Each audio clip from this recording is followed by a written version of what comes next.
Hello everyone and welcome to the channel. I'm Emmanuel, I'm an airline pilot and a PMDG 777 beta tester. Excellent news, the NDA has fallen and I'm finally able to show you your brand new ride in Flight Simulator 2024. I want to make use of this video to give you a rough introduction into some of the changes you see with the 777-200ER and also some of the new features you will find inside the aircraft. But let's go ahead and start with a couple of the external differences here. So obviously the 200ER is a lot smaller than the 300ER and has more of the size of the 777 freighter. And this is something that you do really notice during taxi, you notice it when just looking at the aircraft. You don't really notice it when flying though, because the engines installed on the 200ER are quite a bit smaller, not in terms of size but in terms of the power output, than those fitted to the 300ER and the freighter. Therefore, you do have less power available and the wing isn't as aerodynamic as well, but we'll have a look at why that is in a few moments. For the very beginning though, let's go ahead and get close up with the aircraft. I really like the walk-around mode in FS 2024 just to get to see the huge size of that aircraft. Just look at this. Now, the walk-around mode puts us exactly into the typical point of view of a pilot here, and if we just get close to that plane, have a look at this and have a look at how large it is. We can walk up right underneath the aircraft and there is a lot of space left at the top. Now, when we get to the engines, then we of course have to talk about the different options available. On this particular United 777 over here, we've got the Pratt & Whitney engines installed, and on other aircraft you may find different engines. Overall, there are 3 different engines available for the 777-200ER, which are from Pratt & Whitney, from Rolls-Royce, and then of course the General Electric GE90 engine that you all know already from the 777-300ER and the freighter. However, on the 200ER they are somewhat downrated, or rather we should say that the engine on the other 2 aircraft was uprated, so that's the original GE90 you have on the 200ER then. Now, from the engines we can walk along the wing and just have a look at that wing, because it is quite different on the 200ER than it is on the other 2 types. The wing on the 200ER is more of the original 777 wing, and this becomes especially obvious when you have a look at the wing tip. So you will notice that the raked wing tip that you find on the other 2 types is not fitted to the 200ER, but rather you have more of a conventional wing design over here. Now, this goes back to the time the 777 was originally developed, and if you think about it, the 777 made its first flight even before the 737 next generation. So the 777 flew before the 737 NG did, and the 737 NG didn't have winglets on the first version, and neither did the 777. And obviously, the raked wingtips you have on the newer 777 models provide quite a bit better aerodynamics, less drag, better fuel efficiency, which the 200ER doesn't have, and that shows both in the flight dynamics, since the aircraft has a little bit more drag than the other ones, but of course it will also show in your fuel figures, as you will clearly see when taking the aircraft flying.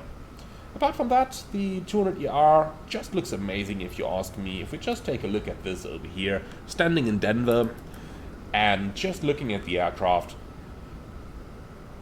it's rather hard to put in words, but I would say that the dimensions of the 200ER just are very, very fitting. The 300ER just looks very long, while the 200, in my opinion, looks a little bit more, well, it looks to be in a little nicer shape, if you know what I mean. Well, that's the outside, so let's now go ahead and go into the inside of the aircraft.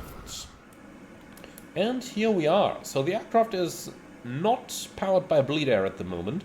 This is just what you have with AC power applied. Now let's make our way to the front. Luckily, the 200ER really isn't that large, so you kind of can make your way up front a little bit quicker than in the other aircraft types. But let's get into here. Once we get into the flight deck, we can immediately hear all those avionic cooling fans. And the first thing that you will probably notice is that the engine instruments are different. Now, the engine instruments vary depending on the type of engine installed on the aircraft. And obviously on the GE90 equipped 200ERs, you have the same engine instruments as you have on the other two versions that are already available. But on the Rolls-Royce and the Pratt & Whitney equipped aircraft, you will find rather different engine instruments.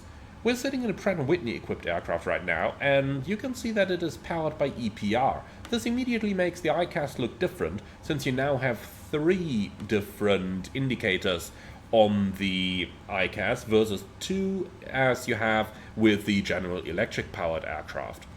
Now, EPR, for those of you who forgot about it or didn't follow it too closely, basically is the ratio of the pressure at the outlet of the engine to the inlet of the engine, so it is a direct indication of the thrust that your engine puts out, while N1 only is a fictional number that kind of relates to the revolutions per minute of the fan, and due to different maintenance states, the thrust output may vary at the same N1 figure, while an EPR value is an EPR value. That's independent of the aircraft's maintenance state. And for this reason, manufacturers such as Pratt & Whitney or Rolls-Royce chose to go with EPR.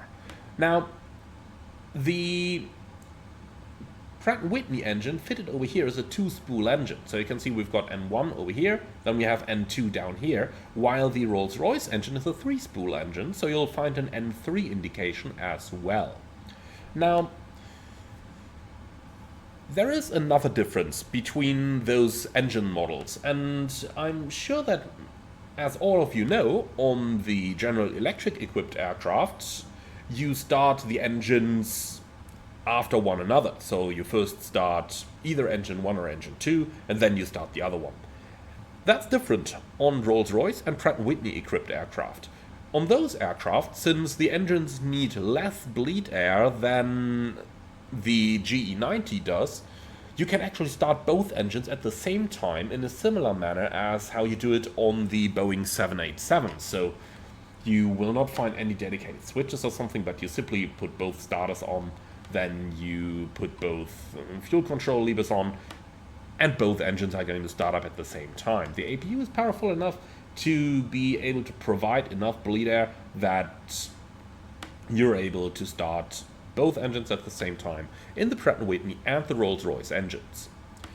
Now, apart from obviously modeling all the particulars of the 777-200ER, which I don't want to get into in too much of a level of detail right now, with that I mean things like you don't have a taxi camera here, so you don't have those switches, you don't have a taxi cam switch over here. Taxi cam doesn't exist in the 200 models of the 777 in the real world.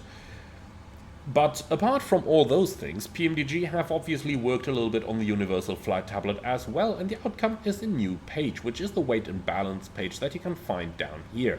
Now, on the top left you get all your diagrams, so basically it shows you the envelope of your flight and the weight and the center of gravity, making sure that you stay within those limits. And obviously you can just import your data from SimBrief, making things easy, but then you can also go ahead and use the quick loading feature in order to just randomize your passengers, your cargo, or just the entire load. And you can do quick fuel uplift down here as well. And then you also have the precise loading page, where you can just load it up exactly to the standards that you want. Now, apart from this, there is another nice set of options that have been added to the FMS. You'll find those under the PMDG setup, aircraft and equipment. And if you go to the last page, you can see that there are variable maximum landing weights and maximum taxi weights available for the 200ER.